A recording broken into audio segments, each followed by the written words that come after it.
You know, when I was at this affair, and they wanted to know how everything started. And I said it started in 1942. It started down in Wallacoochee, Georgia. We were so poor that the rats left a note, said they were leaving. And that's not true, but I just want to loosen up the emphasis. Okay? So everybody all right? Now, my grandmother, Shotty P. Edwards, she was half Cherokee Indian. And if you know, down in North Carolina, there's a lot of Cherokee Indians. And I remember she used to sit me down in the 50s when I was a little boy on the Greyhound bus. She put the chicken in the sandwich in a little shoebox. Right? And I had to ride in the back of the bus, couldn't stop at other places. Got to a little place called Red Springs, North Carolina. And that's where I met my first cousin, was a Cherokee Indian.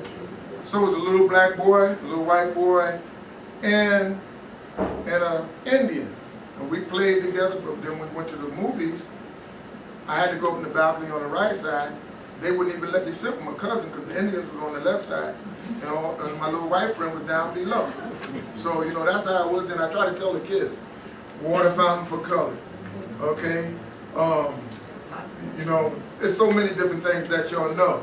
And even in the North, it was things like that, because growing up in the 4th Ward, back then, I would say 99% of all African Americans lived in the 4th Ward. But during the 4th Ward, the beginning of the 4th Ward was the Dutch. And they were there first. After the Dutch, the Italians, and then the African Americans. But it was a lot of Italians when we grew up. And it was called Dutchtown. But then when the blacks got there, they called it Little Texas. 4th Ward. Anybody know why they called it Little Texas? Can anybody tell me? Well, they had a famous high spot called the Bloody Bucket, the Blue Moon. Shooting and cutting, Little Texas. But it still was a nice neighborhood, and we didn't have to go out of your neighborhood to go to a ShopRite or a Food Town or A&P, because we had Fody's, Serenos, Phil's right there on Wayne Street. You got your credit, you got all your food there. I got a whole thing of all the streets of 4th Ward and all the different joints. But the first thing that you start in a black neighborhood is the churches. Now, before the churches, most people, I don't know if you know, the first blacks in Englewood were John Brown. And you know John Brown had a lot of descendants. And he came here, he was born in around 1854 in Bergen County. And some of his descendants are in here, and they could correct me if I get it wrong. And he met his wife, Letitia Scott Brown, and she was an Indian from Canada. And they got married, and in 1879 they moved to Englewood. And in 1884, they said they built a house up on Monroe. And he had to cut wood chopping, cesspool, all that up there. And so they had a lot of land. And they were the first, and their descendants are still in Englewood. But we had a lot of African Americans that came to Englewood in the 1800s, like my neighborhood mother, Mrs. Dobbins Floyd. Her great Smith came from Dennisville, South Carolina, also, like Reverend Pearson, and came to Englewood. Her great-grandmother was born in 1833, and her grandmother was born in 1876. And they all came to Englewood, and they lived on 3rd Street, not the house that she lives now. And Mrs. Dobbins was born in the house that she still lives now, 221 3rd Street. And she's in the same house now.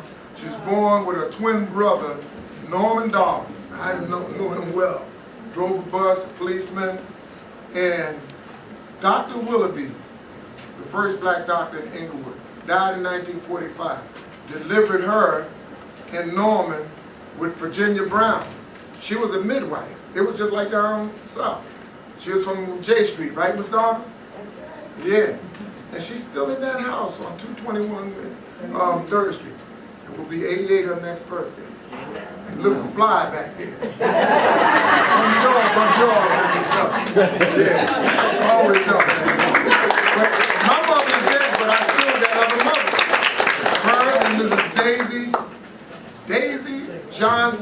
Daisy Smith Johnson Thomas still live on Lafayette, one of the dump rats. Why do I say dump rats? Let this be like in church. You know, in the Baptist church, when the minister say something, you talk back to him. Amen. So y'all can talk back to me because some of y'all know what the dump rats are. If you know what the dump rats are, raise your hand. Is there any dump rats here? Oh, my other dad, my dad is here. Mr. Harold Wright. Dump rat is where the dump was. And you got all this high rising and Crown Hotel and all this other stuff down there. There was so much down there. And you remember Madam Starr? She read them cards and tea leaves and did that voodoo and hoodoo. That's right. There was so much going on. But everything was positive in the churches. I have pictures of First Baptist, 61 Wareham Street back there, Shiloh 129 Wareham Street, but it's over in the back now, and Galilee that was on Englewood Avenue. But we also have Bethany Presbyterian right up there on Palisade Avenue and Wareham Street. I remember Ralph Lewis told me that his father was born 7 Wareham Street, right where the church is, in 1911. And his grandfather came in the 1800s. Frankie Taylor's Pearl Sappho ex-husband, grandfather came in the 1800s, had a watch and clock. Pearl's family, the Begises, I got pictures of them back there in 1937 at Engle Street over there, the Begises. There's so many of them that came here. The acreages, you need, I think you need Matt Square Garden for their acreages. Doc and Red. If you knew Doc Acreage, he worked at the old Memorial House for many, many years. He was like a father to me, and there were many acreages there. But the First Baptist Church started in a tent around 1891, 92. We just had 100, I belong to it, we just had 150th anniversary. And Reverend Spencer had his 15th anniversary. Okay, Shiloh goes back in the 1800s, 90s, and the 1890s. Bethany Presbyterian even go before that, because the first church, if you know, First Presbyterian up on the hill was built around 1860. And the domestics were working then, and they used to go to church with the people that they worked with. And they had a bench called a slave bench, right here in the north at that time. So all the blacks sat on that bench and worshiped God. And then the powers to be said that we need a church for them. So they got to Dwight Chapel, which was the whole meetings and have church on Sunday. And that used to be down on Palisade Avenue, Lafayette.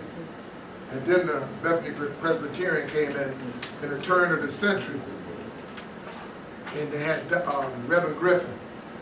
He was the first minister there. And in 1905, I got pictures of the first gospel choir.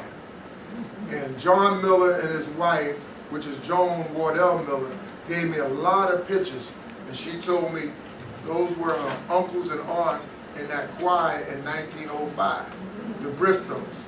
So there's so many people that's giving me so much information and telling me things.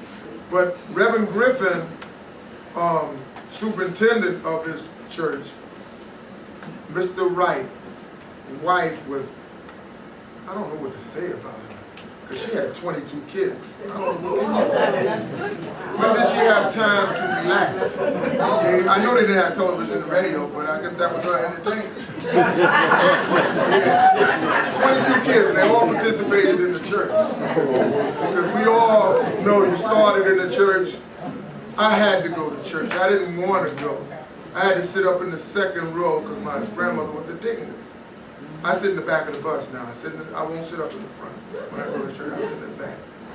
And I remember I used to sneak out of church and go out in the park and play ball and then come back home and change in that, as funky as ever, and change back into my stuff and sneak back in church just before it's out. Because I know I wouldn't get any food on Sundays. Because that picture soul food was true, except for the minister didn't get the first part. He ate. Not at my place. The minister ate. We would eat before he get there. But it was so much going in the community, and as we say, it's the good, the bad, and the ugly. And we have Robert West, and he used to have the vacuum cleaner with his father. You know, his father just passed away on Upper Street. First black to have a business on Palisade Avenue by the railroad tracks in 1931. And Robert is continuing the business, but he has a cable TV station called NEET, N-E-E-T, with the dots behind it. Sam and I have been involved with it. I've been on the show Time Warner 3 times talking about the Black history of England. And he said, why the good, bad, and ugly? What is the bad and what is the ugly? Then he asked me about, and I don't use the word anymore, but he asked me about the faggots. And y'all know, faggots are called gay now, or homosexuals. And I said, I never call them that. I call them community actors. They were community and they could act. And they were part of the community. And every year, I remember back in the 60s and the 50s, they would dress up in their heels. Robert Lee Fisher, you know that. Because you had some down there, they used to go to the rockin' bars to the faggots ball. Oh my God. And part of, because you gotta talk about everything. That's right. I don't want to talk about any names, but I had a few behind me. I had this speakeasy behind me. After the liquor store closed, W.E.'s, they came to, and I will say his name, Jeannie Pagis. There you go. On School Street. You get the after-hour wine and the liquor. Thunderbird was popular back then. What's the word? Thunderbird. What's the price? $30. Who drink it the most? The colored folks. What's the reason? Apple wine out of season. My best friend, Donald Crip Akers, Thunderbird. He was Clark Kent until he got the Thunderbird. Jumped McKay Park Brook. Made it. Hit the cement so hard, but broke both his ankles. They had to take him to the hospital. Mr. Bacote, we had Mr. Bacote. He had a horse and buggy. We had A-Rides. All the kids had everything. The horse and buggy ran over the thing. That's why his Crip. He got hit by a car with the long bumpers. They were scared to take him off. They drove him to the hospital like that. Jumping in the swing. Like, what? Oh, look at me. Went all over the top. And he now broke his ankle. That's because of Thunderbird. I said it's the good, the bad, and the ugly. But there's so many good things. And the churches, everything was the foundation, the churches. I remember when First Baptist, we had Reverend Pearson.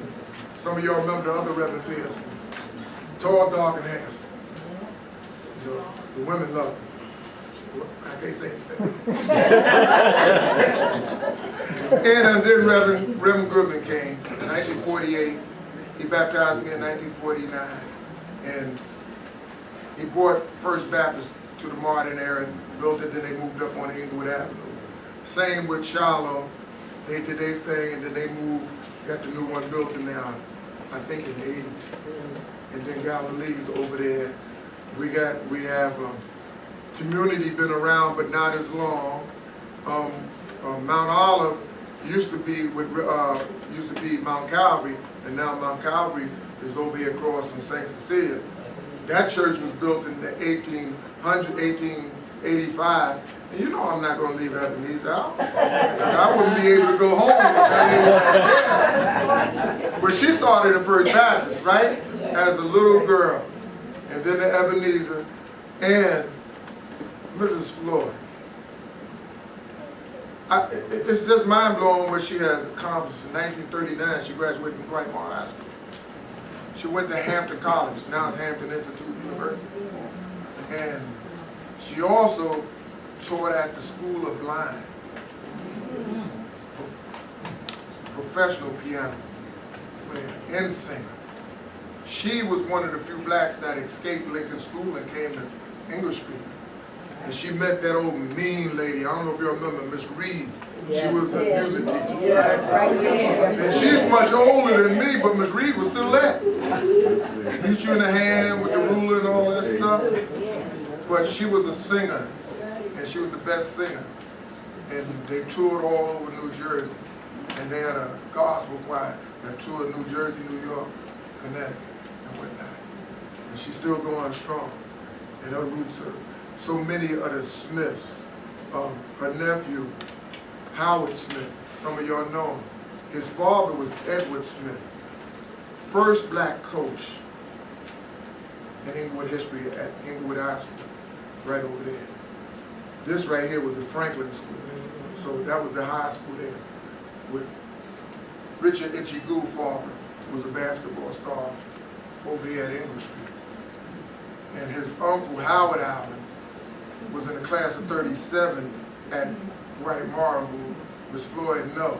And he's still alive.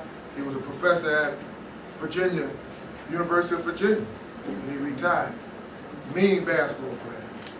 But they didn't have the sneakers that we have now, the leathers and all that. They had sneakers what we call Japs, where you can buy them in the supermarket for $1 and you run down the street and your soul is dead.